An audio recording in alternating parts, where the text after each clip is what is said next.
So, we're going to get right to the point. This video is for Ricky Gervais.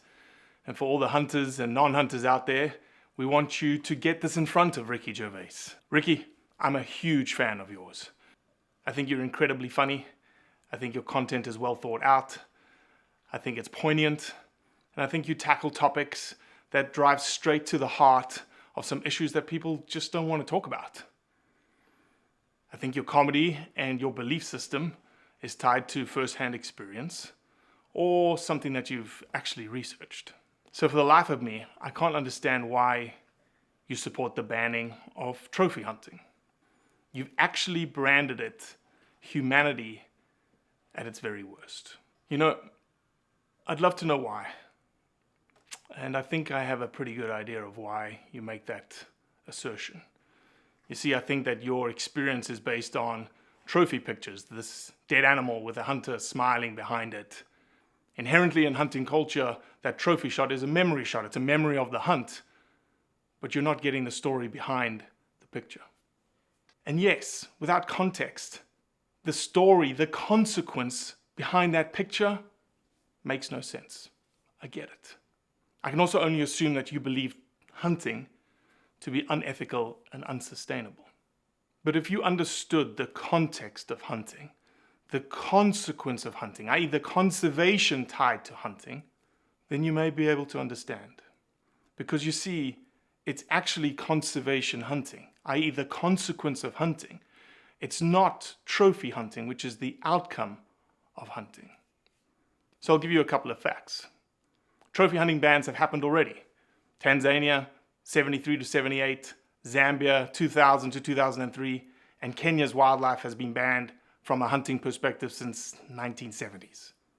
All cases documented decreases in biodiversity across the landscape. It always comes down to the money as well. How much money is actually going back to the communities? Well, Tanzania, 75%, Mozambique, 33%, Zimbabwe, 25%, Namibia, 100%. The Zimbabwean Wildlife Department today, in 2020, has a $20 million shortfall because there has been no hunting in 2020 because of COVID. So essentially the hunting ban that you're after has happened, and that's the consequence. Hunting sustains 80% of the wildlife habitat outside of national parks. And that wildlife habitat is double the size of all the national parks cumulatively put together. Here's another little known fact. 8 of the next 10 people born between now and 2050 are going to come from Africa. Have lion populations declined? Yes, 30%. But lion habitat range has decreased 82%. Now put that in the context of the point before this and ask the question, why have lion populations not decreased more? That should make you think. And lastly, lion populations have actually increased in communal conservation hunting grounds in Namibia, Tanzania, Zimbabwe, and South Africa. Look, I get it. This is my word against yours or what you've been told. I believe my word is truth because it comes from first-hand experience, and I believe yours is second-hand. So this is my offer. No, it's actually our offer, the hunting community's offer. Let me show you. Let me take you there. Let me show you how wildlife is flourishing in Tanzania and Namibia. Let me show you how lion populations are increasing in Zimbabwe on these communal conservation hunting grounds. Let me show you the impact to kids, to people, to communities, to their welfare, to their healthcare, to the economics of the region. Let me show you firsthand.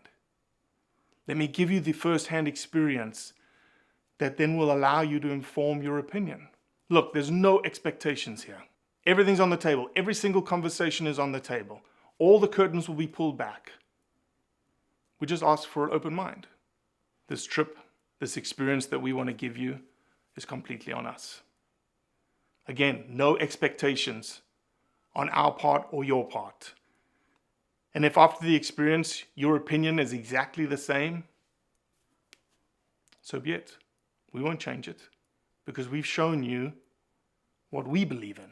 Ricky, you as a celebrity have a massive audience. And a lot of people listen to you and they believe you. And so we want to be able to showcase exactly who we are through your first-hand experience. That's all we ask. I appreciate you listening to this if you have listened to it. For those of you that aren't Ricky Gervais, let's see if we can get him to listen to this. Because this is our heart. This is our message.